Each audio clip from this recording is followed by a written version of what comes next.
Graça e paz, irmãos e irmãs.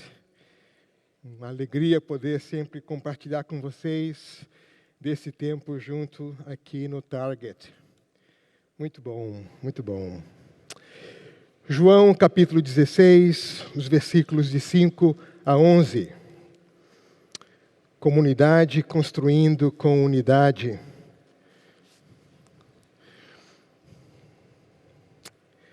Versículo 5. Agora que vou para aquele que me enviou, nenhum de vocês me pergunta, para onde vais? Porque falei estas coisas, o coração de vocês encheu-se de tristeza. Mas eu lhes afirmo que é para o bem de vocês que eu vou. Se eu não for, o conselheiro não virá para vocês. Mas se eu for, eu o enviarei. Quando ele vier, convencerá o mundo do pecado. Quando ele vier, convencerá o mundo da justiça. Quando ele vier, convencerá o mundo do juízo. Do pecado, porque os homens não creem em mim. Da justiça, porque vou para o Pai. E vocês não me verão mais. E do juízo, porque o príncipe deste mundo já está condenado. Palavra do Senhor. Obrigado, Jesus. Senhor Deus, nos ajude a ter um coração preparado, uma terra fértil para receber a Tua palavra e as sementes que o Senhor vai depositar em nosso coração. No nome de Jesus. Comunidade construindo com unidade. O que nos difere como comunidade? O que é singular em nossa comunidade? O que nos difere como comunidade é o Espírito Santo nessa comunidade. O que é singular nessa nossa unidade é que é uma unidade do Espírito Santo. E a presença do Espírito Santo faz coisas rotineiras ter implicações eternas. Coisas simples, cheias do Espírito, podem provocar mudanças tremendas. Eu, no meu tempo de universidade, descobri que o lugar mais espiritual da universidade era o bandejão da universidade. Porque quando você olhava a comida pela qual você tinha que dar graça, você dizia, Senhor, misericórdia. E alguns dias eram um pouco mais difíceis do que outros dias para mim. Então, naquela terça-feira à noite, no bandejão da universidade, era fígado com cebola. Fígado é difícil, com cebola se torna impossível, mas era o que tinha para comer. E eu olhei para aquele prato de comida, me sentei à mesa e, Senhor, eu tenho que dar graças e orar para Jesus me ajudar a sobreviver a essa experiência. E eu abaixei os olhos e orei. E quando eu levantei os olhos, tinha uma jovem sentada diante de mim perguntando, você está bem? Eu falei, eu ainda estou. Eu falei, mas por que você perguntou? É que eu vi que você abaixou a cabeça e fechou os olhos. Achei que você estava passando mal. Eu falei, não, eu estava orando para não passar mal. Ela disse, o que é orar? Você não sabe o que é orar? Não, eu falo com Deus. Ela disse, nossa, eu sabia que a comida aqui é ruim, mas que fazia falar com Deus eu não imaginava. Eu falei, mas você não sabe de nada, Deus responde quando eu falo com Ele. Ela me explica isso. E naquele manjar de fígado com cebola, nós conversamos sobre Jesus. 3 meses depois, na porta da minha república, onde eu morava ali, ela bateu na porta e ela estava acompanhada de um jovem. E ela me disse, você lembra de mim lá do bandejão? Eu falei, eu lembro sim. Ela disse, esse aqui é o meu noivo. Eu trouxe ele aqui para conversar com você. Eu falei, por quê? Naquele dia que nós conversamos no bandejão, eu voltei para a minha república, coloquei meus joelhos no chão e resolvi entregar minha vida para Jesus. Desde então a minha vida mudou e eu não sei explicar para ele o que está acontecendo. Dá para você explicar para ele? Eu falei, vamos para o bandejão, porque lá no bandejão, dependendo da comida, eu fico muito espiritual. Vamos para lá. Que a comida me ajuda a encher do Espírito. Vai que rola outro fígado com cebola, é ou não é? atos singulares, coisas simples, dessa comunidade em missão, comunidade do Espírito, unida pelo Espírito, marcada pelo Espírito, proclamando no poder do Espírito, faz com que coisas simples, cotidianas, tenham implicações eternas. Somos a comunidade do Espírito Santo capacitada e enviada por esse Espírito Santo e no poder de Jesus Cristo, para o testemunho de Jesus Cristo. Sem o Espírito Santo, esse discipulado cristão é impossível. Nós não podemos nem sequer entender a verdade sem o Espírito, porque Ele é o Espírito da verdade. Não é possível união, comunidade, sem a unidade do Espírito Santo. Não é possível ter o caráter de Cristo sem o Espírito Santo. Não é possível pregar, anunciar a Cristo sem o poder do Espírito Santo. Assim como o Espírito Santo desceu sobre Jesus em seu batismo, que tornou o seu ministério cheio do Espírito, guiado pelo Espírito, o mesmo Espírito vem sobre nós e nos permite que a nossa vida cristã seja plena desse Espírito e nos faz capaz de participar da missão do Espírito, que é tornar o nome e a pessoa de Jesus Cristo conhecido por todos. Esta é a vida eterna, que te conheçam, o único Deus verdadeiro, e a Jesus Cristo a quem me enviaste. Essa comunidade do Espírito, que vive na unidade do Espírito, que proclama Jesus Cristo no poder do Espírito, atua, vive, testemunha numa história marcada pela realidade que resulta da decisão consciente do mundo de dar as costas a Deus. E essa vida no Espírito se dá num contexto de conflito, num contexto de missão, onde a tensão está presente. Então, essa comunidade do Espírito Santo, vivendo em unidade do Espírito, proclamando no poder do Espírito, tem na obra do Espírito Santo a sua gramática, a sua forma de atuar no mundo. Esse Espírito que veio convencer o mundo do pecado, esse Espírito que veio convencer o mundo da justiça, esse Espírito que veio convencer o mundo do juízo. E a pergunta é: estamos cheios desse Espírito? Nosso vínculo como comunidade, nossa experiência de unidade expressa essa plenitude do Espírito? O apóstolo Paulo nos lembra em Tessalonicenses que nós podemos ignorar, apagar ou resistir ao Espírito, mas não devemos. Essa plenitude do Espírito Santo está ao alcance de todos os cristãos e cristãs que a pedem. Sua intensidade muda conforme a medida da nossa consciência da sua presença, da nossa submissão a esse Espírito, da nossa decisão de seguir a sua direção. Tem sido essa a nossa oração diária? Quando Ele vier, o Espírito Santo vem para essa realidade que deu as costas para Deus e confronta com verdade e confronta com orientação. Então, nesse diálogo final de Jesus com seus discípulos, a revelação de que se aproximava a hora de deixá-los afetou a percepção dos discípulos sobre o plano de salvação que estava acontecendo na história nesse momento. Versículos 6 e 7, como lemos: porque lhe falei essas coisas, o coração de vocês encheu-se de tristeza, mas é para o bem de vocês que eu vou. É para o bem de vocês que eu vou. Se eu não for, o conselheiro, o ajudador, o encorajador não virá para vocês. Mas se eu for, eu o enviarei. Então a preocupação com eles mesmos não permitiu que eles entendessem o que estava acontecendo e que não fossem para Jesus a companhia adequada naquele momento. Não entenderam o plano de salvação que estava em operação. Que o caminho de Jesus para o Pai era morte, ressurreição e glorificação. Que a vinda do Espírito Santo permitiria a nossa regeneração, o nosso novo nascimento, a presença de Deus em nós, a capacitação para dar testemunho de Jesus Cristo, o auxílio para trazer à mente dos discípulos a palavra de Jesus, que nós chamamos da iluminação, a forma como foi registrada a Escritura, e a capacidade da igreja de compreender as suas palavras, que nós chamamos de iluminação, da inspiração e iluminação. essa função didática do Espírito Santo.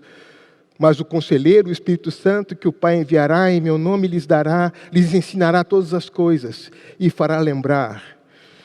Não é fabuloso saber que o Espírito Santo que está em nós nos ajuda na nossa oração? Porque nós não sabemos como orar. E nossos gemidos inexprimíveis, as nossas palavras confusas, o nosso sentimento confuso, o Espírito traduz isso de forma adequada ao Pai.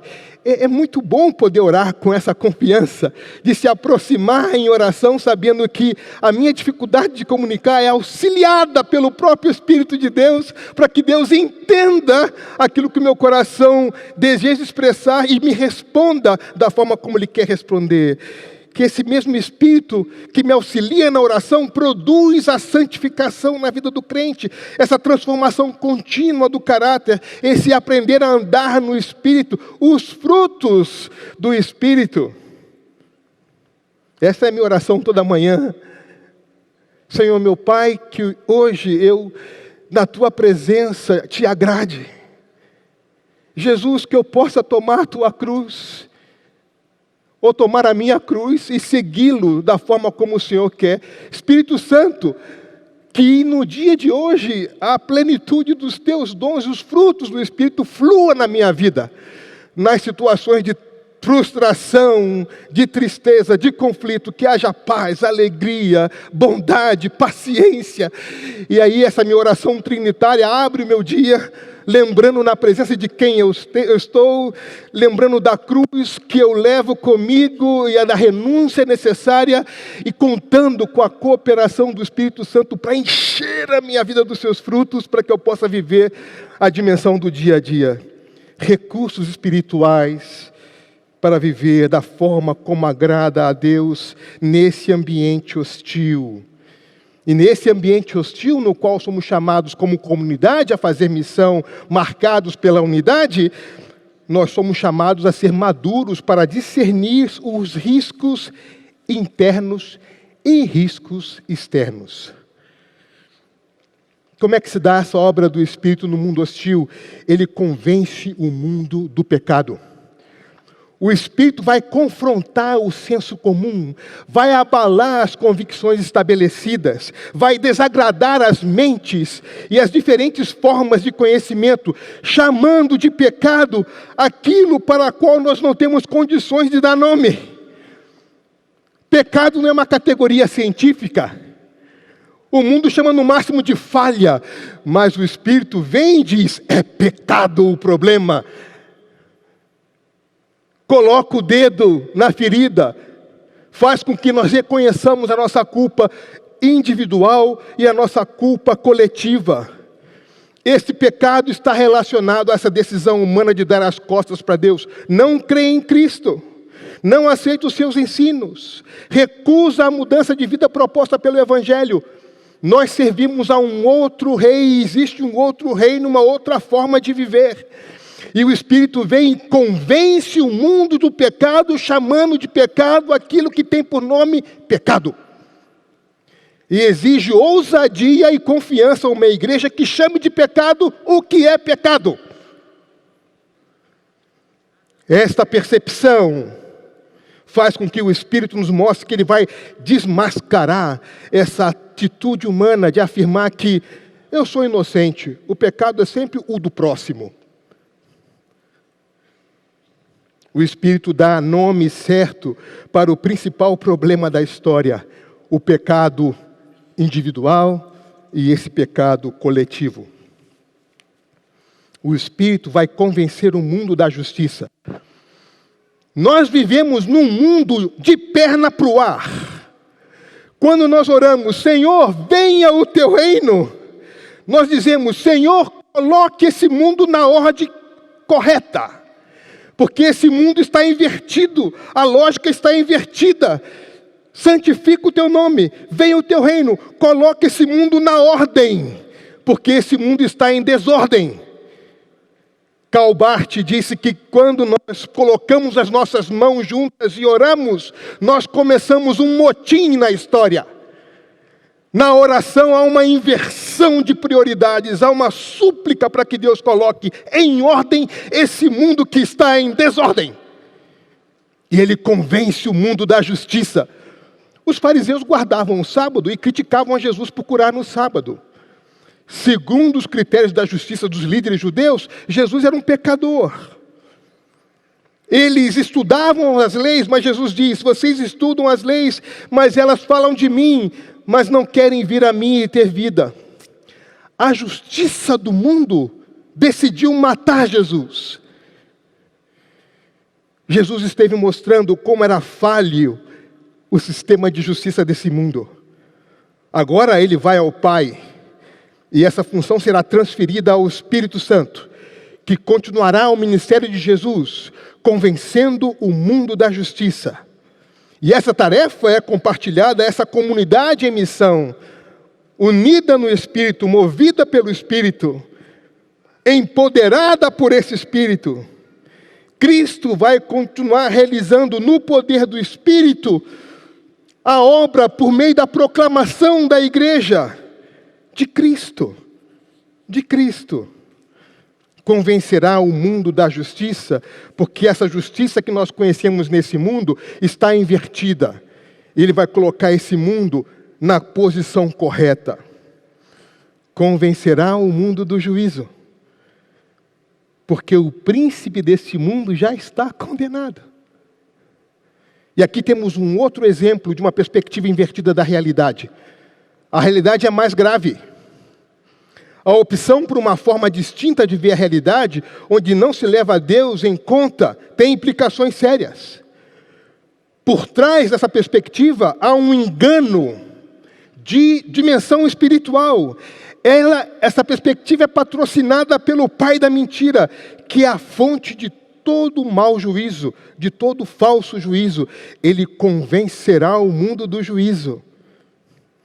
René Padilha disse certa vez: o mundo é um sistema no qual o mal está organizado contra Deus. E o que lhe dá esse caráter é sua conexão com Satanás e suas hostes. Satanás é o Deus desse mundo, suas hostes que governam este mundo. Portanto, Jesus, por meio do seu Espírito, convence o mundo do juízo. Do juízo.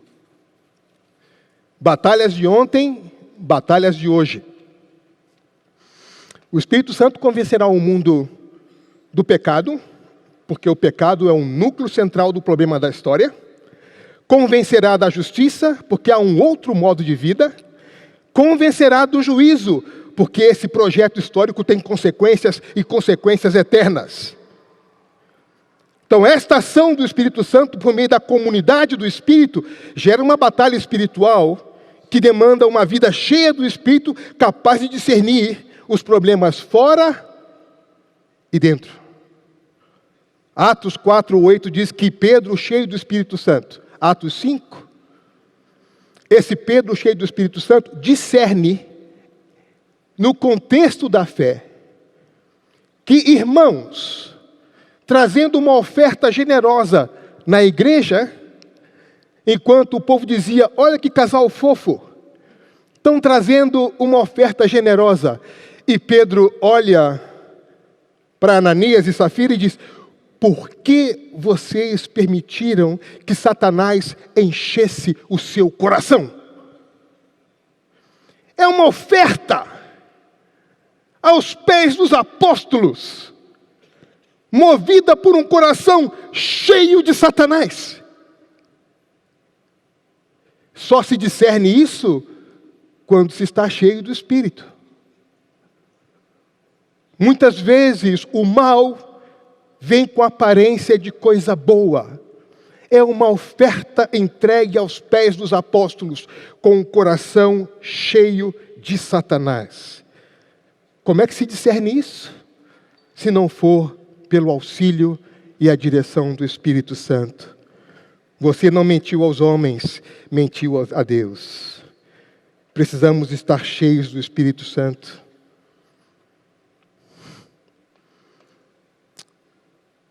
Herodes se dirige aos magos e diz a eles: quando vocês acharem um menino, Manda um WhatsApp para mim, indicando o endereço, porque eu quero ir lá adorar um menino.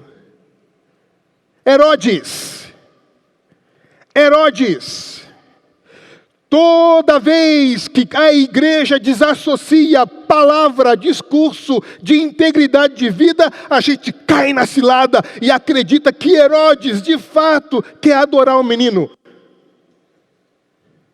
Peter Kuzmick, em Lausanne 89, começou a sua fala assim: carisma sem caráter é uma tragédia. De fato, Herodes quer adorar o menino. Olha só Herodes, olha o que ele está dizendo. Herodes quer adorar o menino. Vamos dar um endereço para ele. Herodes mudou de ideia. Herodes, igreja, não dissocie vida de discurso. Toda vez que a gente faz isso externamente, a gente se lasca, no grego profundo, se lasca mesmo. Perigos internos, ofertas e outras ações feitas no contexto da igreja, movidas por um coração cheio de Satanás. Perigos externos, quando a gente desassocia a fala do exemplo de vida e se deixa levar pela aparência. Ainda mais se for uma fala de autoridade. É o rei. Imagina. Ao longo da história, a estratégia de Satanás, desse mundo hostil, de coibir o ministério da igreja, tem sido 3 iniciativas. Satanás tem recorrido à violência física ao longo da história, à perseguição e morte. Continua até o dia de hoje. Eu acabo de voltar da Indonésia e encontrei com irmãos de vários países, que eu prefiro não citar o nome, uma vez que não seria seguro para eles, que nesse momento enfrentam ameaças de morte. E alguns morrem, não em coliseus, mas em outros espaços, por causa do nome de Cristo. Satanás fez assim no passado e continua fazendo no presente. Uma segunda forma como Satanás tem tentado desviar a igreja da sua vocação é por meio do comprometimento moral, como fez com Ananias e Safira. E continua fazendo. Uma terceira forma que Satanás vem fazendo ao longo da história é a distração social. Desviar a igreja do seu chamado. A sedução que o poder humano e os movimentos culturais e políticos têm sobre a igreja. E aqui eu gostaria de chamar a atenção para 2 movimentos culturais que, ao meu modo de ver, são 2 campos de batalha enormes para os quais nós não estamos devidamente atentos. Um é a cultura do narcisismo. Essa sociedade dominada pelas aparências, essa sociedade do espetáculo.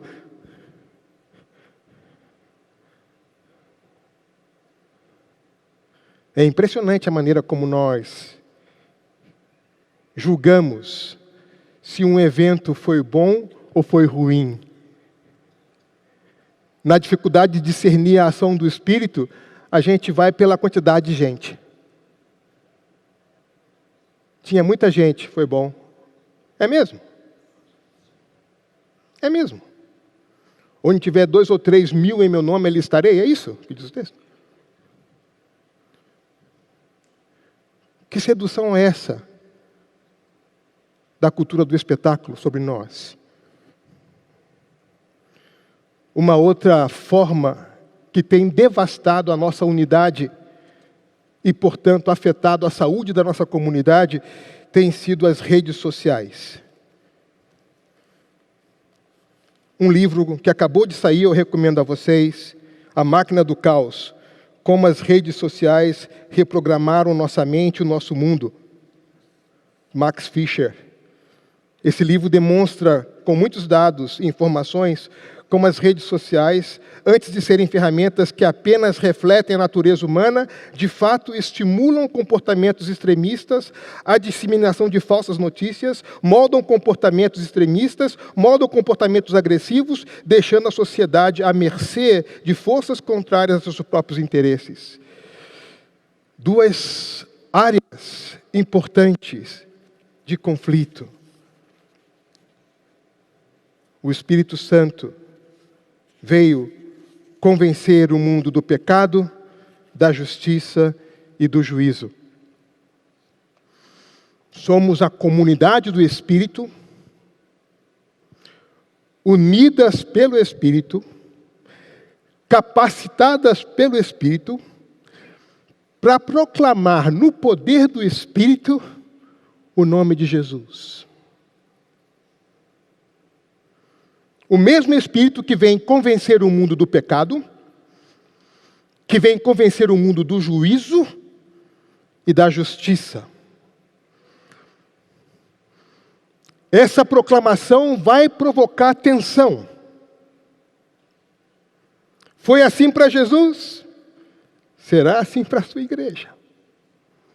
O Espírito vai chamar de pecado aquilo que de fato é pecado.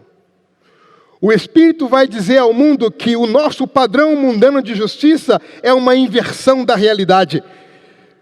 Porque a justiça é onde os mansos herdam a terra, onde os que choram são consolados, e bem-aventurados os que têm fome e sede de justiça. Essa é a lógica do reino. O Espírito Santo vai convencer o mundo de juízo, porque esse projeto histórico tem consequências, e a história é uma realidade moral e tem consequências morais. E Jesus foi para o Pai, dizendo, o Pai, esse é meu filho, estava certo o tempo todo, por isso eu vou para o Pai. Então, como igreja, como comunidade que constrói a unidade no Espírito, devemos ser maduros e cheios desse Espírito para discernir o que de erro há entre nós, que parece algo bom, mas é fruto de um coração cheio de Satanás. E discernir aquilo que fora de nós é um descompasso entre o discurso e a vida. Que por mais que se fale aquilo que nós queremos ouvir, a vida atesta uma outra realidade, uma outra coisa. Como igreja cheia do Espírito Santo, nós não vamos cair na cilada das aparências. Porque estando cheio do Espírito, sendo a comunidade do Espírito, unida por esse Espírito, empoderada por esse Espírito, seremos capazes de discernir e seguir em sintonia com essa obra de Deus, por meio do seu Espírito, de convencer o mundo do pecado, da justiça e do juízo.